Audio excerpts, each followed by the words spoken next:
श्री शिवाय नमस्तुभ्यम। हर हर महादेव। आप सभी श्रोताओं पर महादेव का आशीर्वाद सदा सर्वदा बना रहे। प्रिय श्रोताओं, आज सावन मास की इस दिव्य कथा श्रृंखला का 16वां दिन है और आज दिनांक है 14 अगस्त और दिन है शुक्रवार, जो कि माता लक्ष्मी और माता पार्वती तथा दिव्य स्त्री शक्ति के पूजन का परम दिवस है। आज हम भावपूर्वक वंदन करते हैं भगवान शिव के सत्यनारायण स्वरूप को, जो सच्चाई, सौम्यता और धर्म के रक्षक है। आज अध्याय शुरू करने से पहले हम सभी मिलकर प्रार्थना करें। हे सत्य स्वरूप शिव जी, हमारे जीवन में सच्चाई और धर्म की ज्योति जलाएं, ताकि हम हर स्थिति में ईमानदार और निष्ठावान बने रहें। हे माँ लक्ष्मी, हमारे जीवन में समृद्धि के साथ साथ संयम, संतोष और शांति का भी वास करें। हे माँ पार्वती, हमारी साधना में स्थिरता, प्रेम और भक्ति की गहराई बढ़ाए। यदि हमारी श्रद्धा में कोई अधूरापन हो, कोई त्रुटि पूजा या कथा में रह गई हो, तो कृपया हमें क्षमा करें। तो आइए अब सुनते हैं माँ लक्ष्मी जी की एक सुंदर कथा। एक गांव में एक बार एक साहूकार रहता था। उस साहूकार की एक पुत्री थी। वह हर दिन नियम से पीपल सींचने जाया करती।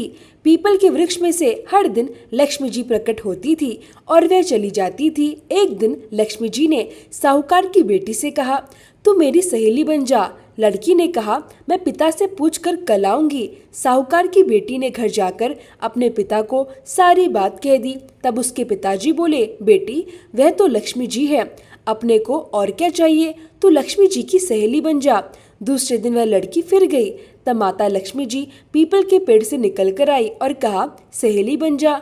तो लड़की ने कहा, बन जाऊंगी। और फिर इस तरह दोनों सहेलियां बन गई। लक्ष्मी जी ने उसको भोजन का न्योता दिया। घर आकर लड़की ने अपने माँ पिताजी से कहा कि मेरी सहेली ने मुझे भोजन का न्योता दिया है। तब पिताजी ने कहा कि सहेली के जीवन जियो, पर अपने घर को संभाल कर जाना। तब वह लक्ष्मी जी के यहाँ जीवने गई तो लक्ष्मी जी ने उसे शाल दोशाला ओढ़ने के लिए दिया, साथ ही उसे रुपए दिए, सोने की चौकी, सोने की थाली में 36 प्रकार के व्यंजन भी दिए। जीम कर जब साहूकार की पुत्री जाने लगी तो लक्ष्मी जी ने पल्ला पकड़ लिया और कहा, मैं भी तेरे घर जीमने आऊंगी। तो उसने कहा, आ जाइयो। वह घर जाकर चुपचाप बैठ गई। पिता ने पूछा, बेटी, सहेली की यहाँ जीम कर आ गई, लेकिन तू उदास क्यों बैठी है?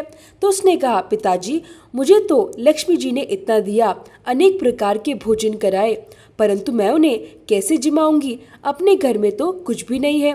तब उसके पिता ने कहा कि गोबर मिट्टी से चौका लगाकर घर की सफाई कर ले, 4 मुख वाला दिया जलाकर लक्ष्मी जी का नाम लेकर रसोई में बैठ जाना।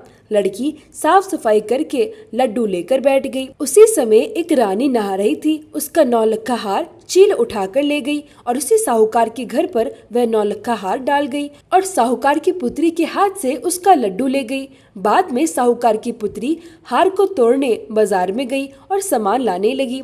तो सुनार ने पूछा, क्या चाहिए? तब उसने कहा, सोने की चौकी, सोने का थाल, शाल दुशाला दे दो, मोहर दे दो और सामग्री दे दो, 36 प्रकार का भोजन हो जाए, इतना सामान दे दो। सारी चीजें लेकर बहुत तैयारी उसने की और रसोई बनाई। तब गणेश जी ने कहा, लक्ष्मी जी को बुलाओ। आगे आगे गणेश जी और पीछे पीछे लक्ष्मी जी चली आई। साहूकार की बेटी ने चौकी डाल दी और कहा, आओ सहेली, बैठ जाओ, चौकी पर विराजमान हो जाओ।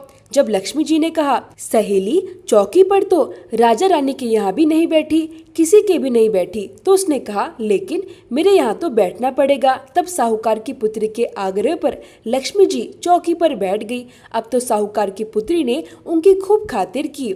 जैसे लक्ष्मी जी ने करी थी वैसे ही उसने भी की। लक्ष्मी जी उस पर बहुत प्रसन्न हो गई। घर में खूब रुपया और लक्ष्मी हो गई। साहूकार की बेटी ने कहा, मैं अभी आ रही हूँ, तुम यहीं बैठे रहना। ऐसा कहकर वह चली गई। लक्ष्मी जी गई नहीं और चौकी पर ही बैठी रही। उसको बहुत सारी धन दौलत, सुख समृद्धि दे दी। हे लक्ष्मी जी, जैसा आपने साहूकार की बेटी को दिया वैसा सबको देना। कहते सुनते हुंकारा भरते अपने सारे परिवार को देना। पीहर में देना, ससुराल में देना, बेटे पोतों को देना। हे लक्ष्मी माता, सबकी गरीबी दूर करना, सबके कष्ट दूर करना और सबकी मनोकामनाएं पूर्ण करना। प्रेम से बोलिए लक्ष्मी माता की जय। अब सुनिए आज का अध्याय। इससे पहले के अध्याय में आपने ब्राह्मण और नील वस्त्र या फिर नील से जो हानि होती है उसके बारे में जाना था।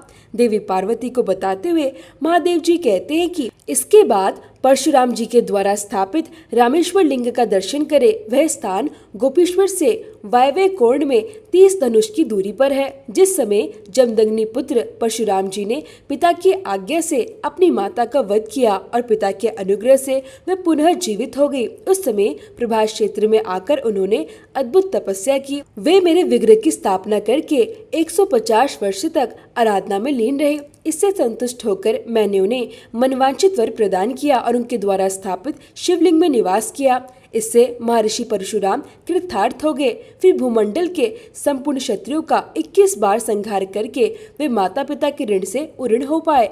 जो मनुष्य उनके द्वारा स्थापित शिवलिंग का भक्ति पूर्वक पूजन करता है वह समस्त पापों से मुक्त होकर मेरे धाम को जाता है। देवी रामेश्वर से 20 धनुष के अंतर पर नैऋत्य कोण में चित्रांगेश्वर लिंग है। गंधर्वों के स्वामी चित्रांग ने उस क्षेत्र को परम पवित्र जानकर वहां शिवलिंग स्थापित किया और बड़ी भारी तपस्या करके मेरी आराधना की। जो पुरुष भाव और भक्ति से युक्त होकर उस लिंग की पूजा करता है वह गंधर्व लोक में जाता है और गंधर्वों के साथ आनंद भोगता है। उस स्थान से दक्षिण और नैऋत्य में 16 धनुष के अंतर पर रावणेश्वर लिंग है, जिसकी स्थापना रावण ने की है। वहां उसने भक्ति पूर्वक उपासना करके मेरी आराधना की और गीत वाद्य आदि का आयोजन करके जागरण किया। 15 दिनों तक इस प्रकार मेरी अर्चना करने पर आकाशवाणी हुई, महाभावु दशग्रीव, मैं तुम पर बहुत प्रसन्न हूँ। मेरे प्रसाद से तीनों लोग तुम्हारे अधीन होंगे। मैं प्रतिदिन तुम्हारे द्वारा स्थापित शिवलिंग में निवास करूंगा। राक्षस राज जो मनुष्य भक्ति पूर्वक रामेश्वर लिंग की पूजा करेंगे वे शत्रुओं से अजय होंगे और मेरी कृपा से उन्हें परम सिद्धि प्राप्त होगी। ऐसा कहकर मेरी आकाशवाणी मौन हो गई।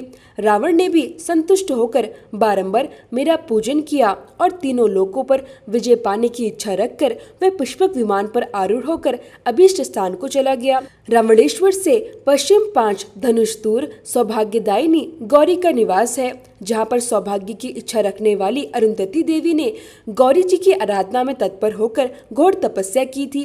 गौरी देवी के प्रसाद से ही उन्हें उत्तम सिद्धि प्राप्त हुई। जो माघ शुक्ल तृतीया को भक्ति पूर्वक गौरी जी का पूजन करता है वह 7 जन्मों तक सौभाग्यशाली होता है। महादेव जी कहते हैं, देवी रामेश्वर से वायव्य कोण में 30 धनुष की दूरी पर पुलोमेश्वर लिंग है। इसकी स्थापना पुलोम पुत्री शशि ने की थी। जिस समय तारकासुर ने देवताओं का राज्य छीन लिया और स्वयं इंद्रपद पर अधिकार जमा लिया तथा उसके भय से व्याकुल इंद्रदेव कहीं भाग गए, उस समय उनकी पत्नी शची ने शोक से दुर्बल होकर मेरी आराधना की। इससे संतुष्ट होकर मैंने शची से कहा, देवी मेरा पुत्र तारकासुर का वध करेगा, तुम निश्चिंत होकर जाओ। जो मनुष्य इस पोलोमेश्वर लिंग का पूजन करेगा वह मेरा पार्षद होकर मेरे समीप पहुंच जाएगा। यह सुनकर पतिव्रता इंद्राणी देवराज इंद्र के पास चलेगी। महादेव जी कहते हैं, देवी वही पाताल विवर से युक्त एक महापीठ है जहाँ महाकाली देवी निवास करती है। वे सब दुखों की शांति तथा समस्त शत्रुओं का नाश करती है। कृष्ण पक्ष की अष्टमी को आधी रात में गंध पुष्प आदि उपचारों से विधि पूर्वक पूजा करने पर वह समस्त दुखों को दूर करती है। जो स्त्री शुद्धचित होकर 1 वर्ष तक प्रत्येक शुक्ल पक्ष की तृतीया को विधि पूर्वक देवी की पूजा करती है वह 7 जन्मों तक शुदा दुर्भाग्य और दीनता का कष्ट नहीं भोगती। ब्रह्माकुंड से उत्तर में थोड़ी ही दूरी पर पुष्कारवत की नदी है। पूर्व काल में जब महात्मा सोम का यज्ञ प्रारंभ हुआ उस समय उनका निमंत्रण पाकर सोमनाथ की प्रतिष्ठा कराने के लिए सब देवताओं के साथ ब्रह्मा जी भी प्रभास क्षेत्र में आए और इस प्रकार बोले, मैं जब तक यहाँ रहूं तब तक त्रिपुष्कर तीर्थ में ही मुझे तीनों समयों की संध्या करनी चाहिए। इसी समय जब लग्न काल उपस्थित हुआ तब वेद चिंतक ब्राह्मणों ने बताया कि यही प्रतिष्ठा के लिए सबसे उत्तम समय है। उस समय ब्रह्मा जी को पुष्कर तीर्थ की ओर प्रस्थान करके देख निशानाथ चंद्रमा ने कहा, भगवान ज्योतिषियों ने प्रतिष्ठा के लिए यही शुभ मुहूर्त बताया है। यह मुहूर्त बीत न पाए, इसका ध्यान रखना चाहिए। तब ब्रह्मा जी ने मन ही मन पुष्कर तीर्थों का चिंतन किया। उसके स्मरण करते ही वे तीनों नदी के तट पर प्रकट हो गए। उस समय नदी में ज्येष्ठ, मध्य और कनिष्ठ 3 भंवर उठे। उन तीनों भंवरों को देखकर लोक पितामह ब्रह्मा जी ने कहा, आज से यह सुंदर नदी पुष्करावृत्ति का नाम से प्रसिद्ध होगी। जो मनुष्य इसमें स्नान करके भक्ति पूर्वक पितरों का तर्पण करेगा, उसे तीनों पुष्कर में स्नान करने के समान पुण्य प्राप्त होगा। जो मनुष्य श्रावण शुक्ल तृतीया को उसमें पितरों का तर्पण करता है, उसके वे पितर 10,000 कल्पों तक तृप्त रहते हैं। वही कंकाल भैरव नामक क्षेत्रपाल है, जिन्हें उस क्षेत्र की रक्षा के लिए भैरव जी ने नियुक्त किया है। जो श्रावण शुक्ला पंचमी तथा आश्विन शुक्ला अष्टमी को कंकाल भैरव का भक्ति पूर्वक पूजन करता है, उस महात्मा के उस क्षेत्र में निवास के लिए वे सभी विघ्नों का निवारण करते हैं और उनकी पुत्री की तरह रक्षा भी करते हैं। उस स्थान के दक्षिण भाग में ब्रह्मा कुंड के समीप दरिद्रता का नाश करने वाले आदित्य विराजमान है। प्राचीन काल में इस पृथ्वी पर मित्र नाम के एक धर्मात्मा कायस्थ निवास करते थे। वे सदा सभी प्राणियों के हित में तत्पर रहते थे। उनकी 2 संतानें हुई, एक पुत्र और एक पुत्री। पुत्र का नाम चित्र और पुत्री का नाम मित्रा रखा गया। मित्रा बड़ी सुंदरी और सुशीला थी। इन दोनों के जन्म लेते ही उनके पिता मित्र की मृत्यु हो गई। मित्र की पत्नी ने भी पति के साथ ही चिता में प्रवेश कर लिया। इसके बाद इन दोनों अनाथ बालकों का पालन ऋषियों ने किया। वे महान वन में ही बड़े हुए और बचपन से ही व्रत परायण रहे। एक बार प्रभास क्षेत्र में आकर उन दोनों ने महादेव सूर्य की स्थापना की और वे बड़ी भारी तपस्या में लीन हो गए। धर्मात्मा चित्र ने धूप, माला, चंदन आदि उपचारों से सूर्य देव का पूजन किया और वशिष्ठ जी के द्वारा बताए गए 68 नामों द्वारा उनका स्तवन किया। चित्र बोले, जो आदि देव जगन्नाथ पापनाशक तथा रोग निवारण करने वाले हैं, उन आकाश के स्वामी भगवान भास्कर को मैं सिर से प्रणाम करके उनकी स्तुति करती हूँ। उनके सहस्त्रोन्नेत्र, सहस्त्र रश्मियां तथा सहस्त्र किरण में आयुध है। उनके गुह्य नामों द्वारा उनका स्तवन किया जाता है। उन प्रातःकाल गंगा सागर संगम पर निवास करने वाले मुंडीर स्वामी को मैं नमस्कार करती हूँ। मध्याह्न काल में यमुना तटवर्ती भगवान कालप्रिय को और सूर्यास्त के समय चंद्रभागा नदी के तट पर विराजमान श्री मूल स्थान को मैं प्रणाम करती हूँ, जहाँ उपवास करके श्री श्याम जी को स्वतः सिद्धि प्राप्त हुई है। काशी में लोहिताक्ष, गोभिलाक्ष में बृहणमुख, प्रयाग में प्रतिष्ठान, महादित्य में वृद्ध आदित्य, कोटयक्ष में द्वादशादित्य, चित्रघंट में गंगा आदित्य, नैमिषारण्य में गोलस्थ, भद्रपुट में भट्ट, जया में विजय आदित्य, प्रभास में स्वर्णवेतस, कुरुक्षेत्र में सामंत, इलाव्रत में त्रिमंत्र, महेंद्र में क्रमण आदित्य, हिरण्य में सिद्धेश्वर, कौशाम्बी में पद्माबोध, ब्रह्मबाहु में दिवाकर, केदार में चंडकांत, नित्य में निमिरापह, गंगा मार्ग में हरिद्वार, भूप्रदीपन में आदित्य, सरस्वती तट पर हंस, प्रथोदक में विश्वामित्र, उज्जैनी में नरद्वीप, सिद्धापुरी में अमितदित्य, कुंती कुमार में सूर्य, पंचनदी में विभासु, मथुरा में विमला आदित्य, संज्ञ में संज्ञादित्य, श्रीकंठ में मार्तंड, दशान में दंडक, गोधन में गोमती, मरुस्थल में कर्णदेव, देवपुर में पुष्प, लोहित में केशव आदित्य, वेदिश में शार्दुल, शोण में अरुणवासी, गधर्मान में सांबादित्य, कामरूप में शुंभकर, कान्य कुंज में मेहर, पुण्यवर्धन में मंदार, गांधार में शोभना आदित्य, लंका में अमरदती, चंपा में करुणा आदित्य, प्रबोध में शुभदर्शी, द्वारावती में पार्वत्य, हेमवंत में हिमापह, लोहित में महातेज, अमलांगम में धुरजटी, रोहितिक में कुमार, पद्म में पद्म संभव, लाटा में धर्मादित्य, अरुबुंद में स्थविर, कोवेरी में सुखप्रद, कौशल में गोपति, कोकर्ण में पद्मदेव, विंध्य पर्वत पर तापन, कश्मीर में त्वष्टा, चरित्र में रत्न संभव, पुष्कर में हेमगर्भ, गभिस्तक में सूर्य, प्रकाशा में मुंजाल, तीर्थग्राम में प्रभाकर, कामल्य में इलका आदित्य, धन्यक में धन्यवासी, नर्मदा तट पर अनल तथा सवत्र गगनादीप नाम से प्रसिद्ध सूर्य देव को मैं नमस्कार करता हूँ। ये भगवान भास्कर के 68 नाम हैं, जो मनुष्य प्रतिदिन प्रातःकाल उठकर पवित्र होकर भक्ति भाव से इन नामों को पढ़ता अथवा सुनता है, वह सब पापों से मुक्त हो जाता है। महादेव जी कहते हैं, देवी शुद्ध चित्त वाले चित्र के इस प्रकार स्तुति करने पर भगवान सूर्य प्रसन्न होकर बोले, वत्स तुम्हारा भला हो, तुम कोई वर मांगो। चित्र ने कहा, हे उष्ण रश्मि, सभी कार्यों में मेरी रुचि हो और मुझे कुशलता प्राप्त हो। तब तथास्तु कहकर भगवान सूर्य ने उनकी इच्छा पूर्ण कर दी। तब से चित्र सर्वार्थ कुशल हुए। धर्मराज को जब ये बात पता चली तब उन्होंने सोचा कि अगर यह मेरा लेखक हो जाता तो बड़ा अच्छा होता। एक दिन चित्र समुद्र के भीतर अग्नि तीर्थ में स्नान करने के लिए गए। उसमें प्रवेश करते ही यमदूत उन्हें शरीर सहित यमपुरी उठाकर ले गए। वहां से चित्रगुप्त नाम से प्रसिद्ध हुए। चित्रगुप्त जी संपूर्ण विश्व के शुभाशुभ चरित्र को लिखते रहते हैं, इसलिए उनके द्वारा स्थापित सूर्य देव का नामित्र आदित्य हुआ। जो मनुष्य सप्तमी को उपवास करके उनकी पूजा करता है उसे 7 जन्मों तक गरीबी और दुखों की प्राप्ति नहीं होती। अब सुनिए भगवान शिव के रामेश्वरम ज्योतिर्लिंग की कथा। भगवान शिव के 12 ज्योतिर्लिंगों में से एक है तमिलनाडु के रामनाथपुरम में स्थित रामेश्वर ज्योतिर्लिंग। रामेश्वर मंदिर की कथा भगवान श्री राम से जुड़ी हुई है। ऐसी मान्यता है कि इस शिवलिंग की स्थापना त्रेता युग में स्वयं भगवान श्री राम ने की थी। रामायण के अनुसार त्रेता युग में भगवान श्री राम ने धर्म की रक्षा के लिए धर्म की स्थापना करने के लिए अवतार लिया था। उस समय रावण के कारण सृष्टि में अधर्म फैल रहा था। रावण एक ब्राह्मण था। इस वजह से रावण का वध करने पर भगवान श्री राम पर भी ब्रह्म हत्या का पाप लगा था। मान्यता है कि अयोध्या के राजा भगवान श्री राम ने लंकापति रावण से युद्ध करने से पहले विजय की कामना लिए हुए इसी स्थान पर रेत का शिवलिंग बनाकर भगवान शिव की साधना की थी, जिसके बाद भगवान शिव यहाँ पर ज्योति रूप में प्रकट हुए।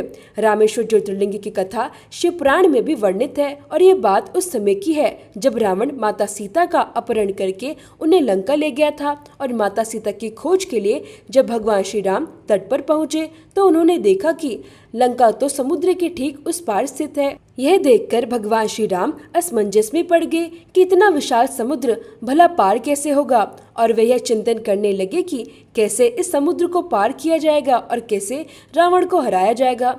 वैसे तो भगवान श्री राम भगवान शिव के बहुत बड़े भक्त थे और हर दिन भगवान शिव की स्तुति किया करते, किंतु किसी कारणवश तथा उनके सामने आई कठिनाइयों के कारण उस दिन भगवान श्री राम भगवान शंकर की पूजा अर्चना करना भूल गए।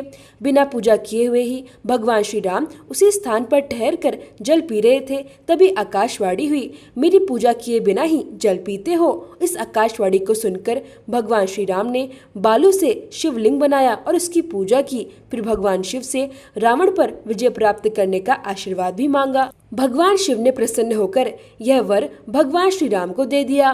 भगवान शिव ने लोक के कल्याण के लिए ज्योतिर्लिंग के रूप में वह निवास करने की सभी की प्रार्थना भी स्वीकार कर ली। कहते हैं कि तभी से रामेश्वरम ज्योतिर्लिंग वहां पर विराजमान है। रामेश्वर ज्योतिर्लिंग की एक और कथा भी है। इस कथा के अनुसार जब भगवान श्री राम रावण का वध करके लौट रहे थे तब उन्होंने अपना पहला पड़ाव समुद्र के इस पार गंधमादन पर्वत पर डाला था। वह बहुत से ऋषि मुनिगण उनके दर्शन करने के लिए उनके पास आए। उन सभी का आदर सत्कार करते हुए भगवान राम ने उनसे कहा कि पुलत्स्य के वंशज रावण का वध करने के कारण मुझ पर भी ब्रह्मा हत्या का पाप लग गया है, अतः आप लोग मुझे इससे निवारण का, इससे मुक्ति का कोई उपाय बताइए। यह बात सुनकर वहां उपस्थित सारे ऋषि मुनियों ने एक स्वर में कहा, हे श्री राम, आप यहाँ पर शिवलिंग की स्थापना कीजिए और फिर उसका पूजन कीजिए, इससे आप ब्रह्मा हत्या के पाप से मुक्ति पा जाएंगे। तब भगवान श्री राम ने अपने परम भक्त बजरंगबली हनुमान को आदेश दिया कि कैलाश पर्वत पर जाओ और हे बजरंगबली, एक शिवलिंग लेकर आओ। हनुमान जी भगवान राम की आज्ञा मानकर उन्हें प्रणाम कर बड़े वेग से आकाश मार्ग से कैलाश पर्वत की ओर चल पड़े। जब कैलाश पर्वत पर पहुँचे तो भगवान शिव उस समय तपस्या में लीन थे। हनुमान जी भगवान शिव की तपस्या से जागने का, उनकी आंखें खुलने का इंतजार करते रहे। उधर रामेश्वरम में शिवलिंग की पूजा का मुहूर्त करीब आ रहा था। तब सीता माता चिंता में व्याकुल होने लगी। तब पूजा का शुभ मुहूर्त निकल जाने की आशंका से माता सीता ने रेत का शिवलिंग बना दिया और भगवान श्री राम ने सीता माता के द्वारा निर्मित शिवलिंग की स्थापना मुहूर्त के अनुसार की और फिर उस शिवलिंग का पूजन किया। इस प्रकार वे ब्रह्मा हत्या के दोष और पाप से पूरी तरह मुक्त हो गए। शिवलिंग की पूजा समाप्त होने के बाद जब हनुमान जी शिवलिंग लेकर आए तो उन्होंने देखा कि शिवलिंग की स्थापना तो हो चुकी है। यह देखकर उन्हें अत्यंत दुख हुआ। तब वे श्री राम जी के चरणों में गिर पड़े। भगवान राम ने बताया, बजरंगबली, परेशान मत हो, शुभ मुहूर्त ना बीत जाए इसलिए शिवलिंग की स्थापना और पूजा करवानी पड़ी। लेकिन तब भी हनुमान जी पूर्णतः संतुष्ट नहीं हुए। तब श्री राम जी ने हनुमान जी से कहा, बजरंगबली, अच्छा, तुम्हारे द्वारा लाए हुए शिवलिंग की हम पुनः स्थापना करते हैं और इस शिवलिंग को उखाड़ देते हैं। यह सुनते ही हनुमान जी तो बड़े प्रसन्न हुए, क्योंकि उन्हें अपने प्रभु राम का हर काम करना बहुत अच्छा लगता था। जब उन्होंने कहा, बजरंगबली जाओ और शिवलिंग को उखाड़ो, तो बजरंगबली ने शिवलिंग को उखाड़ने की कोशिश की। शिवलिंग तो बिल्कुल भी नहीं उखड़ा, बल्कि वज्र की तरह कठोर हो गया। बजरंगबली उस शिवलिंग को उखाड़ने का जितना प्रयास करते, वह शिवलिंग उतना ही अधिक स्थिर और कठोर होता जाता। अंत में बजरंगबली ने शिवलिंग को उखाड़ने का एक और प्रयास किया और इस प्रयास में उन्होंने शिवलिंग को उखाड़ने में इतना जोर लगाया कि शिवलिंग तो उखड़ा नहीं, बल्कि खुद बजरंगबली ही 3 कोस किलोमीटर की दूरी पर जाकर गिर गए और मूर्छित हो गए। माता सीता ने देखा तो उन्हें पुत्रवत बजरंगबली पर बड़ा प्रेम आया। वशीभूत होकर वे रोने लगी। तब हनुमान जी को होश आ गया और उन्होंने श्री राम जी को देखा तो उन्हें परब्रह्मा के दर्शन हुए। बजरंगबली ने रोते हुए भगवान श्री राम और सीता माता से क्षमा याचना की। तब श्री राम ने उन्हें समझाया कि यह शिवलिंग उनके द्वारा स्थापित किया जा चुका है, उसे सृष्टि की अब कोई भी शक्ति नहीं उखाड़ सकती। अपने भक्त हनुमान जी पर दया और स्नेह के कारण उनके द्वारा लाए हुए शिवलिंग को भी उन्होंने वहीं पर स्थापित कर दिया। यह देखकर हनुमान जी अत्यंत प्रसन्न हुए। इस प्रकार भगवान श्री राम के द्वारा स्थापित शिवलिंग का नाम रामेश्वर रखा गया और हनुमान जी के द्वारा लाए गए शिवलिंग का नाम हनुमंतेश्वर रखा गया। हनुमान जी के द्वारा लाया गया शिवलिंग मंदिर के भीतर हनुमान मंदिर में स्थापित है। वहां जाकर एक बार इन शिवलिंग के दर्शन अवश्य करने चाहिए। मंदिर में विशालाक्षी जी के गर्भगृह के निकट ही 9 ज्योतिर्लिंग भी हैं, जो लंकापति विभीषण द्वारा स्थापित किए बताए जाते हैं। रामेश्वरम ज्योतिर्लिंग की दक्षिण भारत में वही मान्यता है जो उत्तर भारत में काशी विश्वनाथ की है, और यही कारण है कि यहाँ पर ज्योतिर्लिंग के दर्शन करने के लिए पूरे विश्व से भक्त लोग पहुँचते हैं। सावन के महीने में तो यहाँ खास तौर पर भीड़ देखने को मिलती है। अगर जीवन में कभी भी अवसर मिले तो इन 12 ज्योतिर्लिंगों के दर्शन अवश्य करने चाहिए। जय भोलेनाथ।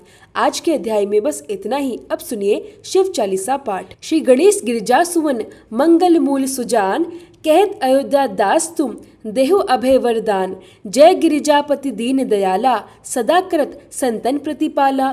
भाल चंद्रमा सोहत नीके, कानन कुंडल नागफनी के। अंग गौर शीर गंग बहाए, मुंड माल तन शार लगाए।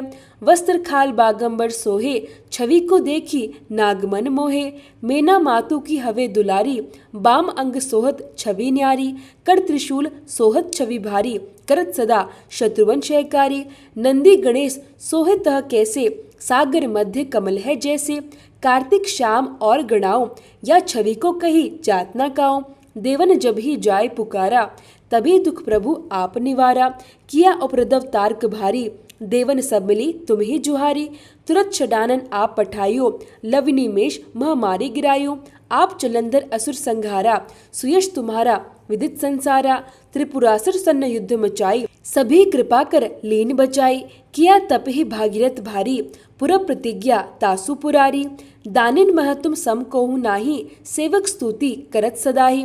वेद नाम महिमा तव गाई, अकथ अनादि भेद नहीं पाई। प्रकटी उदति मंथन में ज्वाला, जरत सुरासुर भय विहाला। किन्हीं दयातः करी सहाय, नीलकंठ तब नाम कहाई। पूजन रामचंद्र जब कीना, जीत के लंक विभीषण दीना। सहस कमल में हो रहे धारी, किन्ह परीक्षा तभी पुरारी। एक कमल प्रभु राख्यो जोई, कमल नयन पूजन चह सोई। कठिन भक्ति देखी प्रभु शंकर, भय प्रसन्न दिए इच्छित वर। जय जय जय अनंत अविनाशी, करत कृपा सबके घटवासी। दुष्ट सकल नित मोहि सतावे, भ्रमत रहो मोहि चैन न आवे। त्राहि त्राहि में नाथ पुकारो, यही अवसर मोहि आनो बारो। ले त्रिशूल शत्रुवन को मारो, संकट से मोहि आनो बारो। माता पिता भ्राता सब होई, संकट में पूछत नहीं कोई। स्वामी एक है आस तुम्हारी, आए हरहु मम संकट भारी। धन निर्धन को देत सदाही, जो कोई जांचे सो फल पाही। स्तुति के ही विधि करे तुम्हारी, शंभुनाथ अब चूक हमारी। शंकर हो संकट के नाशन, मंगल कारण विघ्न विनाशन। योगी यति मुनि ध्यान लगावे, शारद नारद शीश नवावे। नमो नमो जय नमः शिवाय, सुर ब्रह्मादिक पार न पाए। जो ये पाठ करे मन लाई, तापर होत है शंभु सहाय। त्रिणिया जो कोई हो अधिकारी, पाठ करे सो पावनहारी। पुत्रहीन कर इच्छा जोई, निश्चय शिव प्रसाद ते ही होई। पंडित त्रयोदशी को लावे, ध्यान पूर्वक होम करावे। त्रयोदशी व्रत करे हमेशा, ताके तन नहीं रहे कलेशा। धूप दीप नैवेद्य चढ़ावे, शंकर सम्मुख पाठ सुनावे।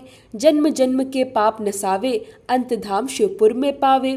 कहे अयोध्या दास आज तुम्हारी, जानी सकल दुख हरू हमारी। नित नेम कर प्रातः ही, पाठ करो चालीसा। तुम मेरी मनोकामना पूर्ण करो जगदीसा। मकसर छठी हेमंत ऋतु, संवत 64 जान। स्तुति चालीसा शिव ही, पूर्ण कीन कल्याण। ओम जय शिव ओमकारा, स्वामी जय शिव ओमकारा। ब्रह्मा विष्णु सदा शिव, अर्धांगी धारा। ओम जय शिव ओमकारा, एकानन चतुरानन पंचानन राजे। हंसासन गरुड़ासन, वृषवाहन साजे। ओम जय शिव ओमकारा, दो भुज चार चतुर्भुज, 10 भुज अति सोहे। त्रिगुण रूप निरखते, त्रिभुवन जन मोहे। ओम जय शिव ओमकारा, अक्षमाला वनमाला, मुंडमाला धारी। त्रिपुरारी कंसारी, करमाला धारी। ओम जय शिव ओमकारा, श्वेतांबर पीतांबर, बागंबर अंगे। सनकादिक गरुड़ादिक, भूतादिक संगे। ओम जय शिव ओमकारा, कर के मध्य कमंडल, चक्र त्रिशूलधारी। जग करता जग भरता, जग संहार करता। ओम जय शिव ओमकारा, ब्रह्मा विष्णु सदा शिव, जानत अविवेका।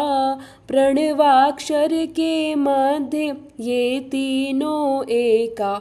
ओम जय शिव ओमकारा, पर्वत सोहे पार्वती, शंकर कैलासा। भांग धतूर का भोजन, भस्मी में वासा। ओम जय शिव ओमकारा, जटा में गंग बहत है, गल मुंडन माला। शेष नाग लिपटावत, ओढ़त मृग छाला। ओम जय शिव ओमकारा, काशी में विराजे विश्वनाथ, नंदी ब्रह्मचारी। नित उठ दर्शन पावत, महिमा अति भारी।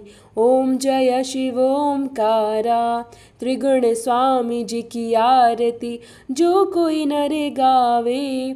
कहत शिवानंद स्वामी, कहत हरि हर स्वामी, मनोवांछित फल पावे। ओम जय शिव ओमकारा, स्वामी जय शिव ओमकारा।